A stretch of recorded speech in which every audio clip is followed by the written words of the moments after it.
Hello, and welcome back to the Unfiltered Feed. I hope you all are having a really good day. I feel really good today, even though it's Monday. It's just, everything just kind of feels right, and I'm just kind of taking it easy today, just kind of laid back and, writing some scripts and just brainstorming, basically. But anyways, hi, my name is Jaylene, and I created the page, The Unfiltered Feed. So, yeah, that's my page now. And, basically, we're gonna just be talking about squatting today. I know, extremely random, but, I think it'll be a little bit interesting just to kind of learn about what squatting is and maybe why it could be good and why it's maybe not so good. Anyways, if you're new here, thank you so much for joining me. I hope you love this content, and if you do end up liking my content, don't hesitate to give me a like, a share, a follow, or subscribe. I'm on Facebook, YouTube, and TikTok currently. So, yeah, you can just look up The Unfiltered Feed and or Jay Holt, and bam, I should pop up. So, yeah. Anyways, let's get into today's story about squatting. So, before we get started today, guys, let's talk about what squatting is. Squatting is when you live in a place or land that is unused or not yours. Kind of a fun fact, homelessness really started to pick up in the 60s, 70s, and 80s. And this is because of the shutdown of the mental institutions. Back then, basically what they were doing to people is just giving them a bus pass, $50, and being like, hey, good luck out there, bye. Yeah, they would just ship them out to, New York and stuff. Isn't that crazy? In 2007, the estimated amount of homeless people on the streets, not couch surfing, was about 672,000, in between 671,000 and 6,072,000. In 2024, the estimated homeless population living on the streets, it was 771,480. That is freaking crazy. It seems like instead of the homeless crisis getting better, it's just kind of ended up getting worse. So, yeah.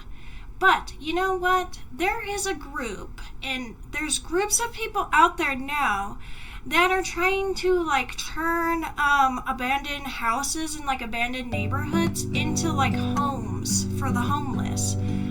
One of these groups is called Take Back the Land, and they basically are taking abandoned places all around, just sitting there rotting away, and they're just kind of trying to renovate these places for the homeless. And honestly, I think that's really cool because for one, they're kind of preserving these neighborhoods and doing something with these just houses that are just, that nobody's using them, and they're just sitting there rotting basically away, which is really sad.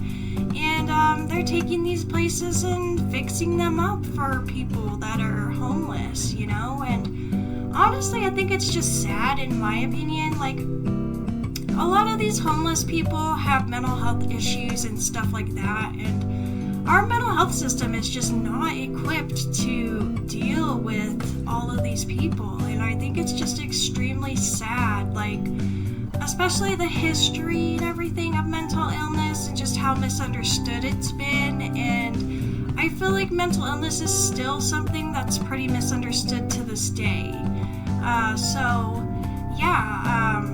I just think that's incredibly sad, but also really cool that there's people out there that are actually trying to kind of help this homeless crisis and also help kind of restore these houses, or, put some life back into these old neighborhoods that have just been pretty much abandoned. So guys, what do you guys all think? Do you think that housing is a basic human right, or do you feel that it's not? According to capitalism, housing is not a basic human right. And all of this sounds all fine and dandy, right? Like, who cares? But the problem lies in a law called adverse possession. Adverse possession is a legal principle allowing a person to claim ownership of land they possess, even if they aren't the legal owner, under specific conditions. It essentially means that someone can gain ownership of land by occupying it continuously for a set period, usually as defined by state law, while meeting other requirements like openly and exclusively possessing land. Adverse possession means to live openly, continually, and hostilely in a place. Basically, we're not getting that person to move. Like, they can just be like adverse possession, and if they're like squatting somewhere, if that makes sense. And every state has its own laws when it comes to squatters and, squatters' rights. Like, we've all heard the term squatters' rights. If you stay in a place long enough, and let's say you start paying the electricity bill, and like you mow the lawn and maybe put some curtains up, like, okay, well, now you are squatting. What's the harm in that? Okay, well, let's say that you're the property owner of this place that this other person is squatting in. Someone walks in, this random person, they walk into your property, they put a few things in there, and then they go to the electricity company and they turn the electricity on. They get the address and they, go in there and they put it in their name with your address. The electricity company is not going to care if it's your place or not. And I know that sounds crazy, but it's true. So if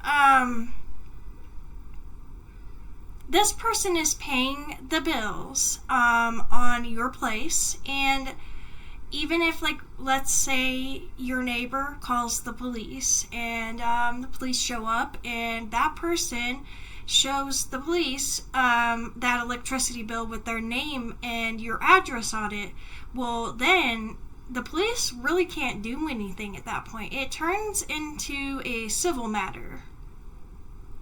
Okay, and so now that this person is squatting in your house, there's nothing the police can do. You just have to make sure that this person is happy, until you use your own resources and all that stuff to take this person to court or whatever. That's pretty freaking screwed up, like, in my opinion. But, that's basically what squatting is right there. So that's just one example of, like, the negative impact of squatting. But let's say, is there a positive outcome that could come out of squatting? Well, possibly.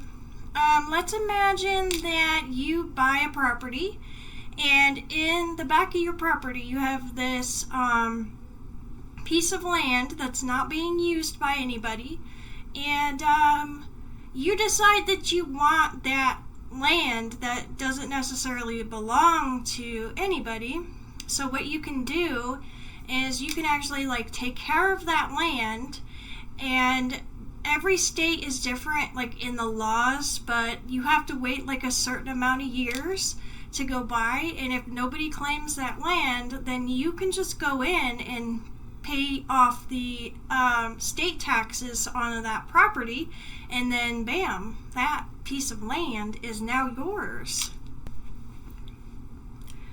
So guys, I guess in conclusion, squatting can maybe be a good thing, but like it mostly just seems like it would be a headache for like the person who owns the property that the other person is like squatting on. But like, what if nobody owns the property? Like, what then? Like, I guess you could just wait. From what I researched, you can just wait until like the certain amount of time has passed for that state and their laws, and then you can just go in and pay off the property tax on that property. But like, do you really think that people actually do that? Like, I don't know. Is that a thing? Let me know what you guys think down below in the comments, and let me know what you guys think in general. Thank you guys so much for being here with me on the Unfiltered feed. This is my random video of the day, and I hope you guys enjoyed it, and I will see you guys later. Have a great day, and stay safe out there, guys, and I will see you guys later.